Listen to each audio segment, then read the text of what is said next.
اب اگر ہم نے میاں کو چھوڑ دیا تو شاید اللہ بھی ہمیں معاف نہ کرے، اس لیے کہ یہ قومی چور ہے، یہ ہاریوں کا چور ہے، اور ہم ایسے درندے کو برداشت نہیں کر سکتے۔ زرداری صاحب، یہ 6 کروڑ ڈالر آپ کہاں سے لے کے آئے ہیں؟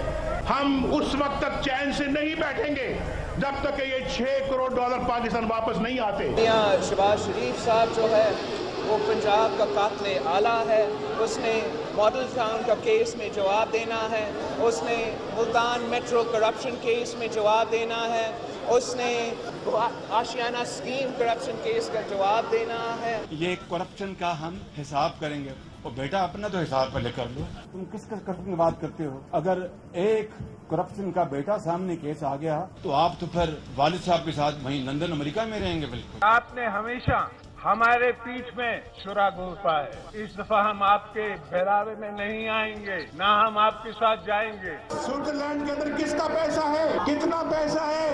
600 کروڑ روپیہ۔ اگر یہاں اس جلسے میں تقسیم کیا جائے تو ہر بندے کے پاس 10-10 لاکھ روپے آئے گا، ہر بندے کے پاس۔ سب مل کر تخت رائے ون کی آمریت کو گرائیں گے۔ اگر ہم نے انتخابات کے بعد اس زرداری کو لاڑکانہ کراچی، پشاور اور لاہور کی سڑکوں پہ نہ گھسیٹا تو میرا نام شہباز شریف نہیں۔ آپ کوشش کر رہے ہیں کہ این آر او ملے آپ کو، ہم مگر استعفیٰ این آر او کسی نے دینے کی کوشش کی تو ہم اس این آر او کو رد بھی کریں گے اور ہم روکیں بھی۔ اس قوم کا پیسہ تھا، اس قوم کے خون پسینے کی کمائی تھی، اس نے سرے میں محل خرید لیا۔ یہ لٹیرا پاکستان کی دولت کو لوٹ کر اسے سرے میں محل خرید لیا ہے۔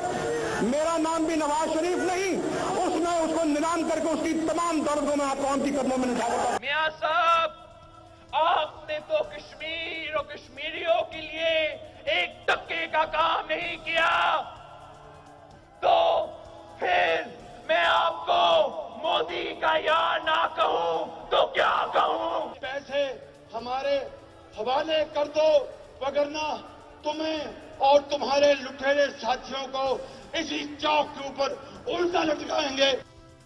انتظامیہ سارے ان کی کنٹرول میں ہے، اور جس کی کنٹرول میں ہے وہ کبھی بھی ان کو نئے انصاف کی پذیرائی یا بول بالا کے لیے اقدامات کریں گے، بلکہ یہ ظلم و جبر کی جو انتہا ہے اس تک پہنچیں گے۔ لہٰذا ہم لوگوں نے اس ملک کو حقیقی آزادی دلوانی ہے۔